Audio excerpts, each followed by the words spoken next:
पुण्यात फ्लॅट घ्यायचा आहे. पण कुठे घ्यायचा, कसा घ्यायचा, कुणावर विश्वास ठेवायचा? फसवणूक तर होणार नाही ना? योग्य दरात मिळेल की नाही? मोठं कन्फ्युजन आहे. चला तर मग सर्व कन्फ्युजन दूर करण्यासाठी संपर्क साधूयात सारंग अहेर यांच्या रेरा रजिस्टर्ड ड्रीमोरा रियालिटीशी. संपर्क सारंग सुधाकर अहेर, ड्रीमोरा रियालिटी. मोबाईल नंबर 82 82 93 91 91 आणि 62 62 90 910.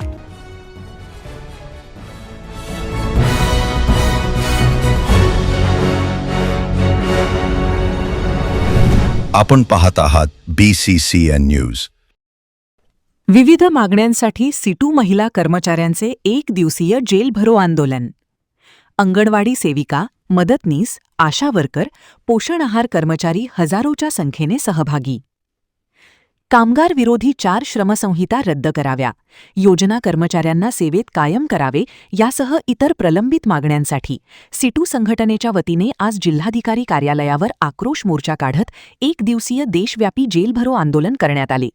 या आंदोलनामध्ये जिल्हाभरातील अंगणवाडी सेविका, मदतनीस, आशा वर्कर, त्याचबरोबर शालेय पोषण आहार कर्मचारी हजारोच्या संख्येने सहभागी झाल्या होत्या. जिल्हाधिकारी कार्यालयासमोर मोर्चा धडकल्यानंतर प्रतिनिधी स्वरूपात संघटनेच्या पदाधिकाऱ्यांनी जेल भरो आंदोलन करून आपल्या मागण्यांकडे सरकारचे लक्ष वेधले आहे. दरम्यान राज्य व केंद्र सरकार विरोधात जोरदार घोषणाबाजी देखील करण्यात आली.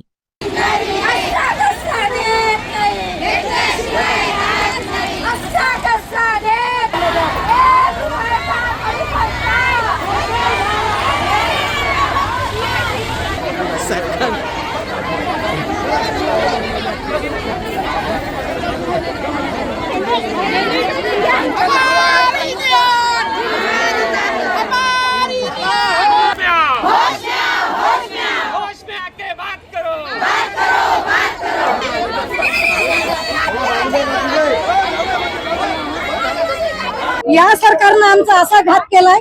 आम्ही 2003 पासून शालेय पोषण आहार शिजवतो आणि आम्हाला फक्त 80 रुपये रोज आहे. 80 रुपये रोजात आमचं काय होतंय? काही महिला विधवा आहेत, काही महिला वय गेलं पूर्ण, आणि आशा महिलाने, आशा वर्कर, अंगणवाडी आणि मदतनी यांच्या पगारात वाढ झाली आणि त्यांना पण दिली का नाही ते आम्हाला माहित नाही. पण आम्हाला 1000 रुपये वाढ दिली 2022 पासून. आम्हाला 1 रुपया सुद्धा मिळाला नाही अजून, आणि आम्हाला 10 ते 3 वाजेपर्यंत चुलीवर स्वयंपाक करावा लागतोय. गॅस सांगितले तर आमचे डोळे चाललेत, पण हे सरकार आम्हाला गॅसची पण बरोबरी करून नाही राहिलं. आम्ही अशा स्वयंसेवकांमध्ये कार्यरत आज 17 ते 18 वर्ष आम्हाला झालेले आहेत.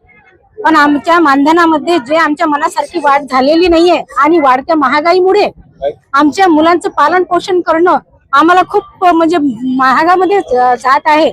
आणि कामं एखाद्या मोठ्या अधिकाऱ्यासारखे आमच्यावर लादल्या जात आहे. ऑनलाईन कामं एवढे की आमचे डोळे चालले सर. मला हा 3चा चष्मा लागलेला आहे. सारखं रात्रंदिवस आम्हाला ऑनलाईन कामं करावं लागतात, ऑफलाईन कामं करावं लागतात.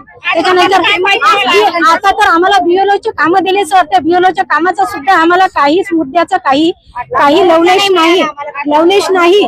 आणि आमच्यावर एवढा दबाव आणला होता की तुम्हाला हे काम करावं लागेल, नाही तर तुम्हाला आम्ही तुमच्या पदावरून हटून टाकू. खूप आमच्यावर प्रेशर आणलं गेलं